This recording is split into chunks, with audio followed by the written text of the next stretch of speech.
Good morning children. ఈరోజు మనము క్లాస్లో భాషా కీ బాత్ అంటే గ్రామర్ పార్ట్లో శబ్దభేద్ గురించి నేర్చుకుందాం. శబ్దభేద్లో మనము సంజ్ఞ గురించి తెలుసుకుందాం. శబ్దభేద్ అనేవి 8 రకాలు. వాటిల్లో మనము సంజ్ఞ నౌన్ గురించి తెలుసుకుందాం. అంటే శబ్దభేద్ అంటే ఇంగ్లీష్లో పార్ట్స్ ఆఫ్ స్పీచ్ అంటారు కదా, అవి 8 కదా. అందులో ఫస్ట్ మనము నౌన్ అంటే సంజ్ఞ గురించి తెలుసుకుందాం. ఫస్ట్ మనము సంజ్ఞ యొక్క పరిభాష తెలుసుకుందాం. సంజ్ఞ అంటే ఏంటి? నౌన్ కదా, అంటే పేర్ల గురించి తెలియజేసేదాన్ని మనము హిందీలో సంజ్ఞ అంటాం. పరిభాష చూడండి. किसी व्यक्ति, प्राणी, वस्तु, स्थान अथवा भाव का बोध कराने वाले शब्दों को संज्ञा कहते हैं. అంటే ఏంటి చూడండి, కిసి వ్యక్తి ఎవరైనా వ్యక్తుల యొక్క పేర్లు కానీ, వస్తువుల యొక్క పేర్లు కానీ, ప్రాణుల యొక్క పేర్లు కానీ, లేకపోతే ప్లేసెస్ అంటే రాజమండ్రి, విజయవాడ ఇలాగా ఏ ప్లేస్ల యొక్క పేర్లు కానీ, ఊర్ల పేర్లు, నెక్స్ట్ ఇంకా చాలా ఉంటాయి కదా ప్లేసెస్. అంటే మనం ఎక్కడైనా టూర్కి వెళ్ళే ప్లేసెస్, అటువంటి ప్లేసెస్ పేర్లు, మొత్తం పేర్లు. తర్వాత భావ్ అంటే మన యొక్క ఫీలింగ్స్ కూడా, ఇవన్నీ కూడా మనకి సంజ్ఞలోకి వస్తాయి, సంజ్ఞా పదాలుగా చెప్పుకోవడం జరుగుతుంది. మనము మళ్ళీ ఇంకొకసారి పరిభాష చదువుతాం. కిసి వ్యక్తి అంటే ఎవరైనా వ్యక్తులు కానీ, ప్రాణి అంటే జంతువులు, ప్రాణి పక్షులు, తర్వాత పశువులు, ఇటువంటి వాటి పేర్లు. వస్తువులు అంటే పెన్ను, పెన్సిల్, గిన్నెలు, ఇవన్నీ అటువంటి. స్థాన్ అంటే ప్లేసెస్. అథవా భావ్ అంటే మన యొక్క ఫీలింగ్స్ భావంలోకి వస్తుంటాయి. బోధ कराने वाले शब्दों को संज्ञा कहते हैं. అటువంటి పదాలన్నిటిని కూడా మనము ఏం చెప్పుకుంటాం? సంజ్ఞా శబ్దాన్ని చెప్పుకోవడం జరుగుతుంది. ఉదాహరణ చూడండి. సంజ్ఞా శబ్దంలో మనము ఫస్ట్ ఏముంది? వ్యక్తుల యొక్క పేర్లు అంటే రాణి, రాజు, రాము, గోపాల్, రాధ, కృష్ణ, ఇవన్నీ కూడా మనకి వ్యక్తుల యొక్క పేర్లోకి వస్తాయి. ప్రాణి అంటే ఏంటి? జంతువులు. వీటి కుత్త, బిల్లి, ఖరగోష్ అంటే కుందేలు, కుత్త, బిల్లి, ఖరగోష్. మోర్ అంటే నెమలి, మోర్, కౌవ, పక్షులు, కౌవ. తర్వాత తోత, ఇటువంటివన్నీ పేర్లు మనకి ప్రాణిలోకి వస్తాయి. తర్వాత వస్తువుల పేర్లు కలం, కితాబ్, తర్వాత గిలాస్, డిబ్బా, ఇటువంటివన్నీ అంటే గ్లాసు, పెన్ను, కాగితం, పుస్తకం, ఇటువంటివన్నీ కూడా వస్తువుల్లోకి వస్తాయి. స్థాన్ అంటే ప్లేస్లు. గావ్ అంటే పల్లెటూరు, గావ్, షహర్, పట్టణము, పల్లెటూరు. తర్వాత రాజమండ్రి, హైదరాబాద్, విజయవాడ, ఇటువంటివన్నీ ప్లేసెస్లోకి వస్తాయి. మళ్ళీ ఇంకా అవే కాకుండా పర్వతాల పేర్లు, నదుల పేర్లు, ఇవన్నీ కూడా మనకి వస్తుంటాయి. భావ్ అంటే ఫీలింగ్స్. దుఃఖ అంటే సుఖము, దుఃఖము, ఇటువంటివి కూడా. బాధ, అటువంటివన్నీ కూడా మనకి ఇవన్నీ కూడా సంజ్ఞ నౌన్లోకి వస్తాయి. వాటి గురించి తెలియజేసే పదాలని మనము వ్యక్తుల యొక్క కానీ, లేకపోతే ప్లేస్ల యొక్క కానీ, స్థలాల యొక్క కానీ, లేకపోతే ఇంకా ప్రాణుల యొక్క కానీ, వస్తువుల యొక్క కానీ, ఇవన్నిటి యొక్క పేర్లను తెలియజేసేదాన్ని మనము సంజ్ఞా శబ్దం చెప్పుకోవడం జరుగుతుంది. ఉదాహరణ చూడండి. ఇక్కడ రాణి అంటే ఒక అమ్మాయి పేరు. లడక, లడికి అంటే అమ్మాయి, అబ్బాయి, ఇవి కూడా పేర్లే. ఇవన్నీ కూడా వస్తాయి. మనకు ఒకసారి ఇక్కడ చాలా ఎగ్జాంపుల్స్ రాశాను, నేను ఉదాహరణలు చూద్దాం. రాణి అంటే అమ్మాయి పేరు. గాం అంటే ఒక పల్లెటూరుని గాం అంటారు. గ్రామము, పల్లెటూరు. వీడ్ అంటే సమూహం, ఎక్కువ మంది ఉన్న సమూహాన్ని కూడా మన సంజ్ఞలో చెప్పవచ్చు. పశువులు అంటే పశువులు, జంతువులు కదా. హరియాలి, పచ్చదనము, ఇది కూడా మనకి సంజ్ఞలోకి వస్తుంది. పచ్చదనం అనేది కూడా. దూద్ అంటే పాలు, జల్ అంటే నీళ్ళు, సోనా అంటే బంగారం. తర్వాత రామ్ అంటే ఒక వ్యక్తి పేరు అవ్వచ్చు. కృష్ణ అంటే అది ఒక వ్యక్తి పేరు అవ్వచ్చు, భగవంతుడి పేరు కూడా అవ్వచ్చు. గోదావరి, ఇవి నదుల పేరు. చార్మినార్, చార్మినార్ తెలుసు కదా మీకు. చార్మినార్ ఫేమస్, హైదరాబాద్లో చార్మినార్. అక్కడ బజారాన్ని పెడుతూ ఉంటారు కదా ఎక్కువగా. బ్యాంగిల్స్ అన్నీ చాలా రకాలుగా పెడుతూ ఉంటారు కదా. చార్మినార్. ఈ హోటల్ పేర్లు, ఇటువంటివన్నీ కూడా. మనుషులు, బాలు, నదులు. నెక్స్ట్ భవంతులు అంటే బిల్డింగ్స్. అవన్నీ. మిఠాస్ అంటే తీయని భావం. మనం ఏదైనా తిన్నప్పుడు అది తీయగా ఉందన్న ఒక ఫీలింగ్ అయ్యి ఉంటే చెప్పాం కదా, మిఠాస్. సుందరత అందంగా ఉంటుంది. సుందరత అంటే అందము, ఇది కూడా మనకి సంజ్ఞలోకి వస్తుంది. వీరత అంటే ఏంటి వీరత్వం అనేది కూడా. చతురాయి అంటే తెలివైన, ఇవి కూడా సంజ్ఞలోకి వస్తాయి. రమేష్, కమల్, కమల్ అంటే ఏంటి లోటస్ కదా, కలువ పువ్వు, ఇటువంటి. లడికే, లడికే అంటే అబ్బాయిలు, లడక అంటే అబ్బాయి, లడికే అంటే అబ్బాయి బాయ్స్, బాలు, ఇవన్నీ. మైదాన్ అంటే మైదానం, ప్లే గ్రౌండ్, ఇటువంటివన్నీ కూడా.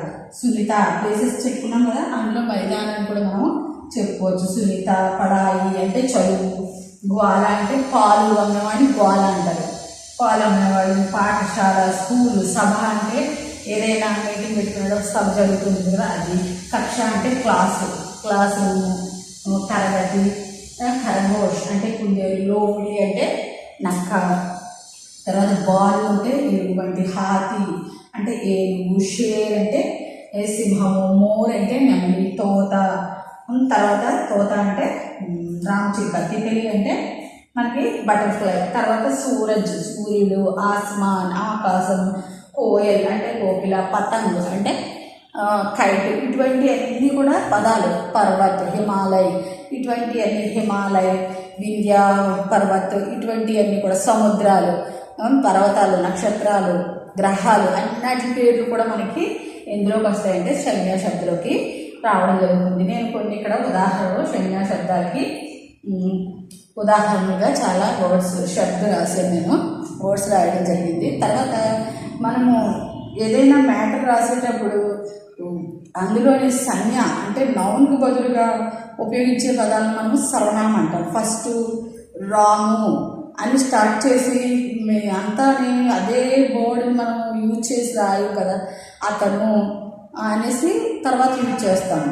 ఫస్ట్ రాము అని మొదలుపెట్టి తర్వాత అతను అని యూజ్ చేస్తుంటాం. అంటే రాముకు బదులుగా అతను, ఇతను, ఈమె, ఆమె, అలాగా పేర్లకు బదులుగా ఏమైతే వాడతామో వాటిని మనం సర్వనామ శబ్దాన్ని చెప్పుకుంటాం. వాటికి కూడా మనం కొన్ని ఒకసారి ఎక్స్ప్లెయిన్ చేసుకొని అవి ఏమేమి వస్తాయో. संज्ञा के बदले में जो शब्द प्रयुक्त होते हैं उन शब्दों को सर्वनाम कहते हैं. उस शब्दों को हम सीखेंगे. అంటే సర్వనామ శబ్దాలను కూడా మనం ఒకసారి నేర్చుకుందాం. ఏవైతే పేర్లకు బదులుగా ఉపయోగించే పదాలు ఉంటాయో ఆ పదాల గురించి మనం ఇప్పుడు ఒకసారి నేర్చుకుందాం. వాటిని మనము సర్వనామం అంటాం. ఇంగ్లీష్లో అయితే నౌన్, ప్రొనౌన్ అంటాం కదా. ఈ హిందీలో అయితే సంజ్ఞ, సర్వనామ శబ్దాల గురించి కూడా మనం ఒకసారి తెలుసుకుందాం. ఒకసారి చూడండి, సర్వనామం గురించి చెప్పుకున్నాం కదా, దాని యొక్క పరిభాష కూడా చదువుకుందాం. చూడండి ఒకసారి. संज्ञा शब्दों के स्थान पर आने वाले शब्दों को सर्वनाम कहते हैं. అంటే ఏంటి? సంజ్ఞ అంటే నౌన్ అంటే పేర్లు, పేర్లుకి బదులుగా పేర్ల యొక్క ప్లేస్లో ఏ అయితే శబ్దాలు వస్తాయో ఆ శబ్దాలు మనం సర్వనామ పదాలు అని అంటాం. అంటే పేర్లు బదులుగా ఉపయోగించే పదాలు మనము సర్వనామ శబ్దాన్ని చెప్పుకుంటాం. అంటే ఏంటి? అతడు, ఇతడు, ఆమె, ఈమె, ఇది, అది అని ఏ అయితే శబ్దాలు వాడతామో, తమరు, ఇటువంటి అవన్నీ కూడా సర్వనామ శబ్దాల కింద మనకి వస్తాయి. అసలు పేర్లు అంటే ఏంటి? రాము, పెన్ను, పుస్తకం, ఇవి అన్నీ పేర్లు కదా. పర్వతాలు, తర్వాత పిల్లి, కుక్క, ఇవన్నీ పేర్లే కదా. వీటికి బదులుగా మనం ఏం వాడతాము? అది, ఆ పెన్ను, అది, ఇది, అతను, ఆమె, వారు, వీరు అని ఏదైతే వాడతామో వాటిని మనము సర్వనామ శబ్దాన్ని చెప్పుకోవడం జరుగుతుంది. మళ్ళీ ఒకసారి నేను పరిభాష చదువుతాను చూడండి. సర్వనామం యొక్క परिभाषा అంటే डेफिनेशन కదా. संज्ञा शब्दों के स्थान पर आने वाले शब्दों को सर्वनाम कहते हैं. संज्ञा शब्दों के स्थान पर అంటే ఏదైతే సంజ్ఞ యొక్క ప్లేస్లో ఆనే వాళ్ళ శబ్దం వచ్చే శబ్దాలు సర్వనామ శబ్దాలని అంటాం. సర్వనామ శబ్దకి మనకి ఏమేమి వస్తాయి? సంజ్ఞా శబ్దాలు అయితే చాలా వస్తాయి, అన్ని పేర్లే కాబట్టి. కానీ సర్వనామ శబ్దాలు కొన్ని వస్తాయి. వాటిని మళ్ళీ కారకతో కలిపి కారక సహిత సర్వనామ శబ్దం కూడా వస్తుంటాయి. మరి కారక సహిత సర్వనామ శబ్దం ఇప్పుడు మనం చెప్పుకోకర్లేదు, తర్వాత నెక్స్ట్ క్లాస్లో ఎప్పుడైనా చెప్పుకోవచ్చు. ఇప్పుడు మాత్రం సర్వనామ శబ్దాలు కొన్నిటిని మనము చెప్పుకుందాం. ఐ, తూ, తుమ్, ఆప్, యహ్, వహ్, ఏ, వే, హమ్, ఆప్, ఆది. మళ్ళీ చూడండి. మై, తూ, తుమ్, ఆప్, యహ్, వహ్, ఏ, వే, హమ్, ఆప్, ఆది. ఇవన్నీ సర్వనామ శబ్దాలు. మై అంటే నేను, మై అంటే నేను. తూ అంటే నువ్వు, తుమ్ అన్నా కూడా నువ్వే. కానీ మనం ఇది యూజ్ చేయాలి, ఇది తుమ్ అనేది ఎక్కువ యూజ్ చేస్తుంది, తువ్వు అనేది వాడుకలో ఉంటుంది, అది తక్కువ యూజ్ చేయాలి ఎక్కువ. ఆప్ అంటే తమరు, యహ్, వహ్, ఏ, వే, హమ్, ఆ. చూడండి ఇట్లా మనము మై అంటే నేను, తూ అంటే తుమ్మన్న నువ్వు, ఆప్ అంటే తమరు, యహ్ అంటే ఇతను, ఇది, ఈమె అనే అన్ని పదాలు మనం యహ్ అని వాడుతూ ఉంటాం. తర్వాత వహ్ అంటే అది, అది, అతడు, ఆమె అనే పదాలకి యహ్ వాడుతుంటాం. ఏ, వే, వారు, ఏ అంటే వీరు, ఇవి అంటే ఇవి యహో వహో అన్నవి ఏకవచనంలో ఉపయోగిస్తే, ఏ, వే అన్నవి మనం బహువచనంలో ఉపయోగిస్తాం. అంటే యహ్ అంటే ఇది అని చెప్తాం, ఏ అంటే ఇవి అని చెప్తాం, ఇది, ఇవి, వీరు, ఇది, వీరు, ఈమె, ఈమె అని ఇక్కడ గౌరవంగా ఉంటుంది. ఇక్కడ సింగులర్లో వాడుతున్నాం, ఇక్కడ ఫ్లోరల్ అంటే బహువచనంలో వాడుతున్నాం, ఇక్కడ ఏకవచనంలో వాడుతున్నాం. పెద్దవాళ్ళకి మనము వారు అని వాడుతున్నాం కదా.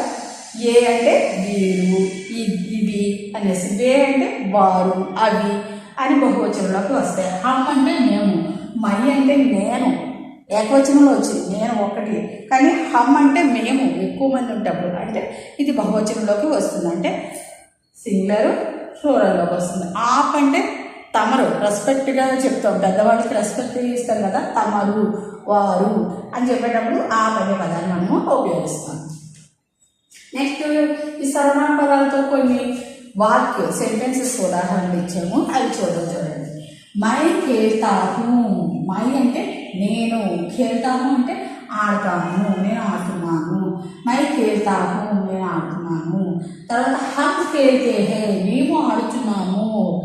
ఇక్కడ చూడండి మై అంటే నేను సింగులర్, హమ్ అంటే మేము ఫ్లోరల్, అంటే ఇది ఏకవచనంలో ఇది బహువచనంలోకి వస్తుంది. నేను ఆడుతున్నాను, మేము ఆడుతున్నాము. మై ఖేల్తాహూ, హమ్ ఖేల్తే హై, హమ్ ఖేల్తే హై. చూడాలి హమ్ అనే చోట తే హైకి చుక్క వస్తుంది, ఇక్కడేమో ఏకవచనంలో తా అని హూ వస్తుంది. మై వచ్చినప్పుడు ఎప్పుడు మనం హూ రాసుకోవాలి. ఇవన్నీ నెక్స్ట్ తర్వాత నేర్చుకుందాం, ఇది మాత్రం గుర్తుపెట్టుకోండి. మై ఖేల్తాహూ, హమ్ ఖేల్తే హై. తర్వాత నేను, మేము, ఈ రెండు సర్వనామ పదాలు. నేను అంటే నీకు ఒక పేరు ఉంటుంది కదా, ఆ పేరుకు బదులుగా ఏం వాడాము, మై వాడాము. ఇక్కడ మేము, మీ అందరికీ పేరు ఉంటుంది కదా, కానీ పేరు పెట్టుకునే పేరు బదులుగా ఏం వాడాము, హమ్ అని వాడాము కదా. కాబట్టి ఇది సర్వనామ పదాలు. యహ్ ఖేల్తా హై, యహ్ అంటే ఇతను, ఇతను ఆడతాడు అంటున్నాం. ఇతను, అక్కడ ఇతనికి ఒక పేరు ఉంటుంది, కానీ పేరుకు బదులు మనం ఇతను అని చెప్పాం కాబట్టి ఇది కూడా మనకి సర్వనామ పదం. యహ్ ఖేల్తా హై, ఏ ఖేల్తే హై, ఏ అనేటప్పటికి వీరు, ఇతను ఆడతాడు, వీరు ఆడతారు. తర్వాత వహ్ ఖేల్తా హై, వాడు ఆడతాడు, వే ఖేల్తే హై, వారు ఆడతారు. తర్వాత వే సబ్ దేఖ్తే హై, వారు అంతా చూస్తారు, వే సబ్ దేఖ్ లేతే హై, వారు అంతా చూస్తూ ఉంటారు అని చెప్తున్నాడు. అందులో మనకి అక్కడ చూడండి సర్వనామ పదాలు ఏమేమి ఉన్నాయి, మై, హమ్, యహ్, ఏ, వహ్, వే. తర్వాత ఇక్కడ ఆమ్, మీఠా, ఫల్ హై. ఆమ్ అనేది మనకి సంజ్ఞాపదం కదా, నౌన్ కదా. ఆమ్, మీఠా, ఫల్ హై అంటే మామిడి పండు తీయటి ఫలము అని చెప్పుకున్నాం. అందులో యహ్ గర్మీకే మౌసమే మిల్తా హై, యహ్ అనేది సర్వనామ పదం. ఈ సర్వనామ పదం దేని బదులుగా ఉపయోగించాము, ఈ ఆమ్ అనే నౌన్ సంజ్ఞాపదానికి బదులుగా మనము దీన్ని ఇక్కడ ఉపయోగించాము. మామిడి పండు తీయటి ఫలము, ఇది ఎండాకాలంలో దొరుకుతుంది. యహ్ అంటే ఇది అని చెప్పుకున్నాం కదా, ఇది గర్మీకే మౌసమే మిల్తా హై, ఇది ఎండాకాలంలో దొరుకుతుంది అని మనము రాసుకున్నాం. అంటే ఏంటి, మామిడి పండు బదులు, మామిడి పండు వేసవి కాలంలో, వేసవి సీజన్లో దొరుకుతుంది అని రాసుకునే బదులు ఇది అని ఇక్కడ రాసుకున్నాం. అంటే మా సంజ్ఞ యొక్క ప్లేస్లో మనము సర్వనామ పదాన్ని పెట్టి రాసుకోవడం జరిగింది. తర్వాత చూడండి ఆప్ ఖేలియే అంటే మీరు ఆడండి, తమరు ఆడండి. ఆపు కూడా మనం సర్వనామ పదం అని చెప్పుకున్నాం కదా, ఆప్ అంటే తమరు, ఆప్ కేలియే మీరు ఆడండి, మీరు కూడా ఆడండి అని చెప్పుకున్నాం. ఇటువంటివన్నీ మనకి సర్వనామ పదాలు. ఓకేనా? నెక్స్ట్ క్లాస్లో మనము ఈ సర్వనామ పదాలు అయినాయి కదా విశేషణ గురించి ఎక్స్ప్లెయిన్ చేసుకుందాం.